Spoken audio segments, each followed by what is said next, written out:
La cité Tunkalafia pour la diaspora malienne à Banankoroni. Vous résidez à l'étranger, vous souhaitez faire partir du projet de la nouvelle cité moderne de Tunkalafia à Banankoroni. Envoyez rapidement votre demande de réservation par WhatsApp au 00336 41 94 03 80 ou au 00336 77 83 04 14. La cité moderne Tunkalafia sera composée d'une vingtaine de maisons individuelles sur des parcelles de 300 mètres carrés, des appartements, des espaces verts, des aires de jeu pour enfants, salles de sport, etc. Le tout sur 1 hectare de terrain clôturé.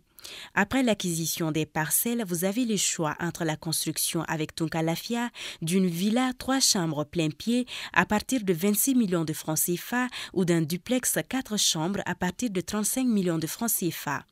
Vous pourrez aussi faire le choix d'acquérir un appartement en copropriété dans un des immeubles de la cité à partir de 17 millions de francs CFA.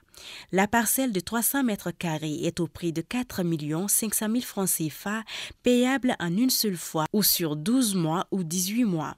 Le plan de financement de la construction se fera par la suite, soit en individuel, soit dans un groupe de tontines de construction Tunkalafia.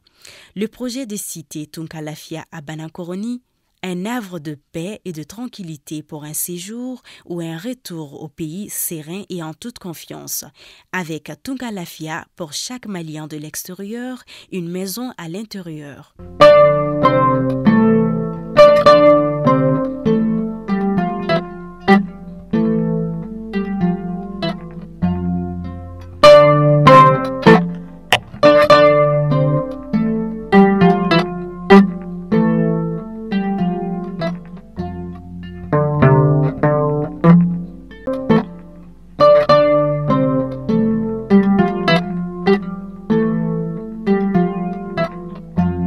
Février kalo kile wolonfila ye san 2020 ani naani aw minnu b'an filɛ sanga n'a ka wagati an ka bɔlɔlɔ sira kelen-kelenna bɛɛ lajɛlen kan Mali kɔnɔ yan ka taa se Mali kɔkan ma an bɛ aw bɛɛ lajɛlen fo aw ka wagati o cogoya la kunnafoni ale waati selen ni a y'aw bisimila.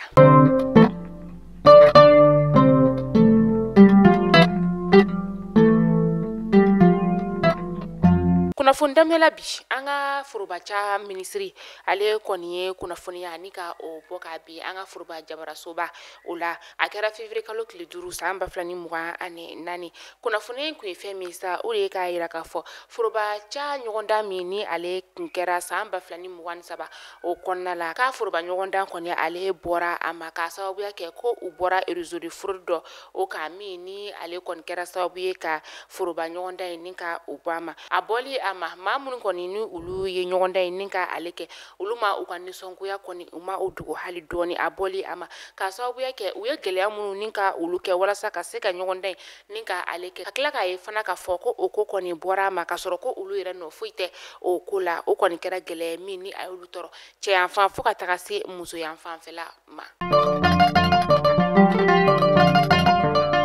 Février kalo tile 6 san 2024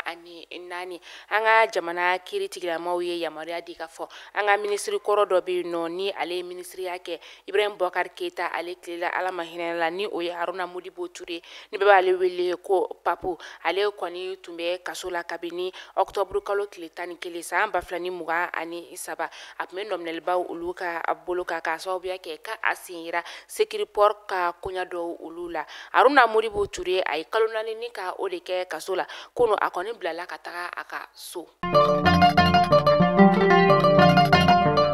An ka kɛlɛkɛcɛw ni o ye an ka fintigilakaw ye olu kɔni bɛ ka u seko n'u damayira bɛɛ kɛ walasa ka se ka an ka jamana ka se ka lakana ni ka o sabati a kɔnɔna la cogo min na ka Bamakɔcɛwale tigilamaw ka dankari olu la sanga a n'a ka wagati u ka larawuliw olu kɔnɔna la a yirala diripa fɛ ka fɔ février kalo tile 5 san 2024 k'an ka kɛlɛkɛcɛw kɔni sera ka dankari Bamakɔcɛwale tigilama dɔw olu ka bunahadamadenya o la a kɛra Tin Azir ale n'u taaguna ni ɲɔgɔn cɛ kilomètre 20 o bɔɲɔngo de don ani kuru fana ni ɲɔgɔn cɛ kilomètre 25 an ka kɛlɛkɛcɛw y'a tiɲɛtigiya k'a fɔ ko sanfɛ pankuru kɔni o de ye dankari u ka bunahadamadenya la u ka kɛlɛkɛminan caman u ye olu fɛnɛ ni ka olu tiɲɛ. min n'ale tɔgɔ bɛ maliyɛnden bɛɛ da an bɛ don min na i n'a fɔ bi o de ye Tezuleka ye. Tezuleka a nana don maliyɛndenw ka te nimisi wasa ale kama koyi. O kuma la kunkolodimi banbali bɛ e mɔgɔ min na, farikolo bɛɛ dimi bɛ e mɔgɔ min na, farikolo kɔni ale mɔgɔ bɛ ni na lafiya ani ni la wasa de la. Tezuleka de bɛ se ka o k'i ye. Tezuleka maliyɛndenw ni lafiya yɔrɔ de don koyi. Tezuleka a san i ka galon bɔnda i ka se k'a dɔn ka fɔ ko Tezuleka ale kɔni te tɔw olu ti kelen. K'a fɔ ko n ye n ka te san, n ye premier wuli ka deuxième wuli ko n ka deuxième k'ale ɲɛ jɛra, o tɛ Tezuleka ye dɛ. Tezuleka premier n'a deuxième bɛɛ lajɛlen ɲɛ de ye kelen. F'i bɛ tila ka i yɛrɛ sɔsɔ a la tuguni n'o y'a sɔrɔ ko premier de tɛ deuxième ye. E mɔgɔ bɛ a camion fa santa la sa Ibrahim Ɲagadu ale ka nɛgɛjuru sira Kongo a taara i kɔngɔn fa la ni ka n'a ton suguba o kɔnɔna la. Nɛgɛjuru sira 70 06 06 61 walima 65 65 65 97 walima tuguni 72 08 19 91. Tezuleka tew ka lagari, Tezuleka tew ka mandi. O kuma sansa i ka galon bɔne da. An bɛ taa studio tamani ka kunnafoniyaw olu kɔnɔna la. Masenakaw olu fɛ yen nɔ ɲɔforo hectare caman de bɛ yen nɔ ni ale ɲɔw yɛrɛ kɔni ma kan fɔlɔ k'a sababuya kɛ bamaci wale tigilama dɔw kɔni kelen don ka u bali u ka a baara la. A kan ka kan yɔrɔ min na sa o de ye dugu dɔ bɛ wele ko Sayi Matomo ka taga se Folona ale ni Saro dugu o ma. Dugu marabaw olu kɔni ye ɲɔgɔn ye ni ka o kɛ dɔgɔkun tɛmɛnen na u ka fɔla k'a fɔ ko maa marafɛntigi ninnu kɔni kelen don ka u bali u ka ɲɔforo n'u ka maloforo kɔni ka ni o la. U kɔni bɛna fara ɲɔgɔn kan ni ka o kɛ walasa ka se ka u ka ɲɔforo ninnu ni ka olu kan.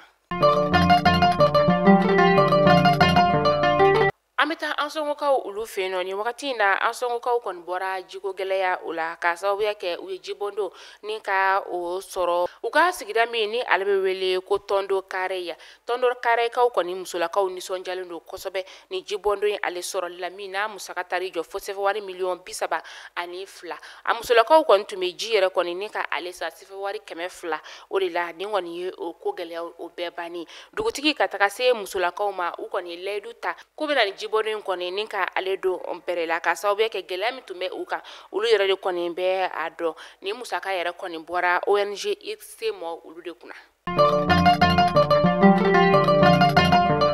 Yala ka taa ko kan kibaru la an bɛ taa dolanci ale bunankun kan n'o ye CAN 2023 ye. Nigeria, Afrique du Sud, Côte d'Ivoire ale ni RD Congo olu de kɔni bɛna ɲɔgɔn sɔrɔ demi-finale la 34e édition CAN o hokumu kɔnɔna la ni jamanaba 4 ninnu olu kɔni bɛna CAN ni ka ale tan bi arabadonya in na Côte d'Ivoire kaw olu fɛ yen nɔ.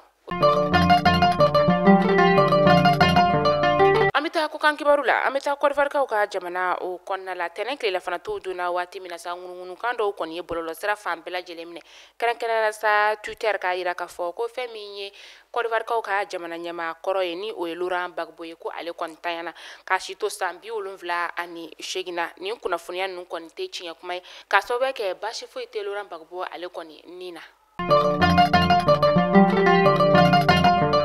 An bɛ to Côte d'Ivoire hali sisan nɔ kabi janvier kalo tile 15 tɛmɛnen na Côte d'Ivoire jamana marabagaw kɔni ye u ka bolofɛn 20 bɔɲɔngo ni ka o bɔli kɔni bali ka bɔ u ka jamana kɔnɔna la fo kalo 6 hukumu o la. O kɔnɔna la sa o faama dɔ bɛ tali kɛ fɛn min ye loko ye ka taga se ku ale ma ale ni cɛkɛ ni dunfɛn ninnu kɔni caman bɛ dun an ka faba o kɔnɔna la yan nɔ. Ni wagati in na i b'a ye Bamakɔ kɔnɔna la k'a fɔ ko ku ni cɛkɛ ni logo kɔni o tɛ ka ye an ka jamana o kɔnɔna la yan nɔ.